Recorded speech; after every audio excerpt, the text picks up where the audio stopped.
நம்ம தலைவர் super star Rajinikanth அவர்களை அவரோட போயஸ் கார்டன் இல்லத்துக்கே போய் சந்தித்து பேசியிருக்காரு நடிகரும் இயக்குனருமான பிருத்திவிராஜ். அவர் இது பற்றி ஒரு எக்ஸ் தள போஸ்ட் ஒன்று பண்ணியிருக்காரு. அதில் ரொம்பவே நெகிழ்ச்சியாக ஒரு சில விஷயங்கள் பேசியிருக்காரு.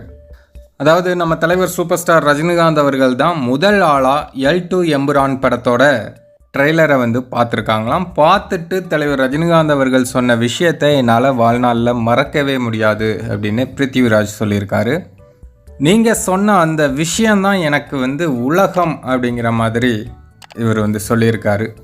மேலும் என்றுமே நான் உங்களுடைய ஃபேன் பாய் தான் அப்படின்னு சொல்லியிருக்காரு. ஃபைனலாக ஹேஷ்டேக்கில் ஒரு விஷயம் போட்டிருக்காரு. அதுதான் முக்கியமான விஷயம். OG சூப்பர் ஸ்டார் அப்படின்னு அவர் ஹேஷ்டேக்கில் போட்டிருக்காரு. தலைவரை பிடிக்காதவங்க யார் தான் இருக்க முடியும்? எல்லாருக்குமே தலைவரை பிடிக்கும். அதே போல் தலைவரும் ஒரு நல்ல படம் வரும்போது கண்டிப்பாக அவங்கள பாராட்டணும் அப்படின்னு நினைக்கிற அந்த குணம் தலைவர் ரஜினிகாந்த் அவர்கள்ட்ட மட்டும்தான் இருக்குது. பிருத்திவிராஜ் கூட சமீபத்தில் ஒரு மேடையில் பேசும்போது சொல்லியிருந்தார், லைக்காவிலேருந்து சூப்பர் ஸ்டாருக்கு கதை பண்ணணும் அப்படின்னு என்னைய கூப்பிட்டாங்க. ஆனால் எனக்கு அந்த டைமில் சூப்பர் ஸ்டாருக்கு பண்ணுற அளவுக்கு கதை என்கிட்ட இல்லை. கண்டிப்பாக வரும் காலங்களில் அது நடந்தால் ரொம்ப சந்தோஷப்படுவேன் அப்படின்னு அவர் பேசியிருந்தார்.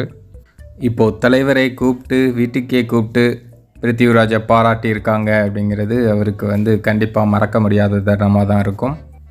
அவருடைய வாழ்க்கையில் எல்லாமே சக்ஸஸாக நடக்கணும் அப்படின்னு இந்த நேரத்தில் தலைவரோட ரசிகர்கள் சார்பாக வாழ்த்துக்களை தெரிவிச்சுக்கிறோம்.